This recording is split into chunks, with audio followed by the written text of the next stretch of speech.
Welcome to the Global AI Summit. We have gathered for you from around the world industry leaders, policymakers, change makers, philosophers, and academics coming together to showcase the most brilliant innovations in artificial intelligence. Thank you so much. I'd like to thank the Secretary General, and I'd like to thank all of the DCO for that very inspiring declaration and the work that you are doing on behalf of us all. Your Excellencies, it's a privilege to be on this panel with you. Thank you for being with us. And I think the Secretary General has made the intention, the aniya of this declaration very clear, but we'd like to hear from each of you about what it means, why it's important for your countries and for the community of the DCO in particular. Your Excellencies, a pleasure to have you with us. From the perspective of Nigeria, tell us why it is important that the DCO has reached this point to agree on this declaration. Thank you very much. Firstly, let me begin by appreciating the Kingdom of Saudi Arabia for organizing this Global Artificial Intelligence Summit, and secondly, for inviting us to be part of the event. We are most appreciative to the Kingdom and also to the relevant institutions of government that organized the event and also invited us to be part of it.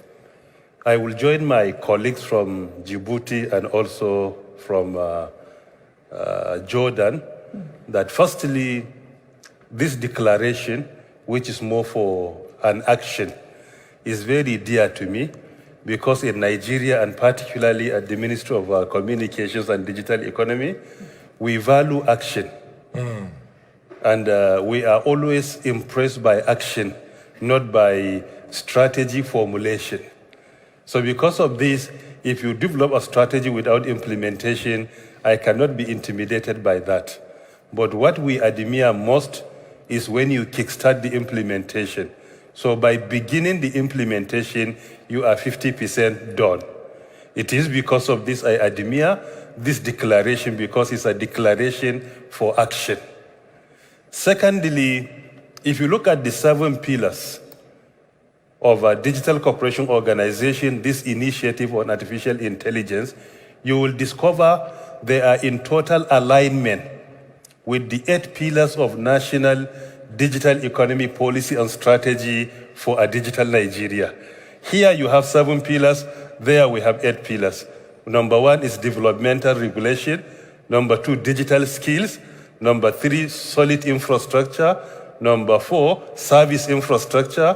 Number 5, digital services. Number 6, soft infrastructure. Number 7, digital society and emerging technologies. Number 8, indigenous content development and promotion. So the 7 pillars here are in total alignment with the 8 pillars of our national digital economy for a digital Nigeria. Thirdly, it means a lot to us because I strongly believe that digital economy or emerging technology cannot be implemented in silos. Today, the advancement of technology, particularly in the 4th industrial revolution, in most cases, border is no more respected, and there is no monopoly of wisdom and knowledge. The more we come together, the more we agree to partner and collaborate together, the more we are successful. Because there is no institution or country that has monopoly of wisdom and knowledge. But the more we partner, the more we become successful. This is in summary why this declaration means a lot to the Federal Republic of Nigeria. Thank you. Thank you so much. And we're going to return to this question of multilateral collaboration, but as you say, there's no domain of human endeavor where multilateral collaboration has a more clear business case because of the crucial role of aggregating data assets from diverse sources on common standards as the fuel for AI. Your Excellency, Professor Issa, these are sort of 2 questions. One, successes that you've had in Nigeria, things that you've learned from those, but also what are the most important challenges that you've had to overcome and that you think we'll have to overcome in the future? Please. Thank you very much, Mr. Rudolph. Firstly, on the success story in Nigeria. And going through the lane of history, I can say the success story began around August 2019, which is more than 3 years today, by when we crafted the National digital economy policy for a digital Nigeria. Pillar number 7 in the policy is digital society and emerging technologies. AI falls under emerging technologies. AI, 5G, Internet of Things, cloud computing, autonomous vehicle, nanotechnology, biotechnology, all of them fall under emerging technologies. After crafting that policy, we commenced its implementation immediately.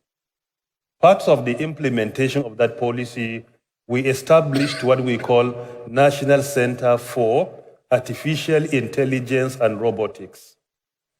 That is a world-class center established by the government of Nigeria, where we brought all the world-class facilities that are required, the personnel with the expertise to manage the center, and also to mentor our younger ones, particularly to discover the talent we have in the country and see how we can effectively harness this talent that will come up with a solution to our indigenous challenges and problems within the country. The center has been very successful so far.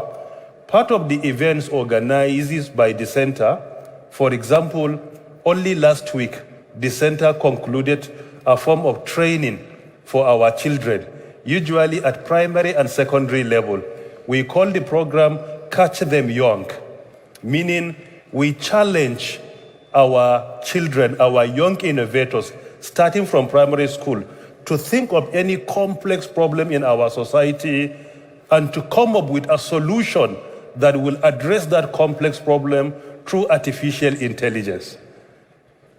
Over 800 of them participated, and only after the first training, one of my children came back home and he was telling me that he was working on how my smartphone will recognize his own face as my own face. And I say, how can that happen? He say, you are my father. We share many things biologically. So we need to come with a solution where your son can be identified by your smartphone as you are the one. So look at it. With just starting the training, he started thinking outside the box on how to resolve a problem by leveraging on our biological relationship of father-son. And at the end of the training, one of my children got the second best prize in the country. Fantastic. Through what? Through identifying a problem and coming up with a solution in artificial intelligence. So this is part of what we have started. You will discover that children at primary school invented drones. And not only drones on paper, physically you can use the drones, and they're at primary level. Why? Because children are more inclined to technology. They are digital natives. They understand technology better than all of us. Because in our own case, we partake in transition. We witness the manual world in primary and secondary level, including university. We had to switch to digital world today, to the virtual world. But our children do not need any transition. They only witness the technological advancement and they are part of the virtual world. They don't need any transition. And part of what we have been doing, which is part of the success story also, is coming up with indigenous solutions that will address our indigenous problems. Like in agriculture, to attain food security, we came up with a program that is called National Adopted Village for Smart Agriculture. That is NAFSA. And more than 80% of that program relies so much on artificial intelligence. We have trained around 815 farmers today. And each and every farmer has his own farm where we train them, we provide the facilities they require, and we monitor what they do. And by implication, if you adopt smart agriculture using artificial intelligence, in some cases, that will increase the productivity by over 300%. A case study of the Netherlands is a good example, which is not more than 42,000 square kilometers, but the second largest exporter of agro-produce in the world beside the United States of America, but only 42. So this is another success story. And thirdly, we organize challenge, where we participate in international events. In 2020 and 2019, I led a team of young Nigerians to an international event in which more than 760 contestants participated. One of the candidates I led, the young innovators from Nigeria, emerged as the global best in artificial intelligence. This is another success story. Thank you. And finally, we came up with National Startup Bill. That bill is to provide so many opportunities for our young innovators to leverage on AI and come up with solutions. Government is willing to provide seed funding. Government is willing to support by tax holiday, by incentives, by loan where applicable. So these are some of the initiatives. Merci. There could be challenges, but we always consider challenges and failure as part of success, not opposite of success. Absolutely. So they only motivate us to do more. Thank you very much. Thank you. And I know now our time has come to an end. I know that at the center of what the DCO, of course, is multilateral collaboration and how countries can work together to do things that they cannot do independently. Thank you for driving that forward. That's what we all need. Thank you for this panel. Thank you for your time. Please join me in giving a warm round of applause. Thank you. Thank you so much, Your Excellencies, and thank you to Rudolph for that fantastic panel.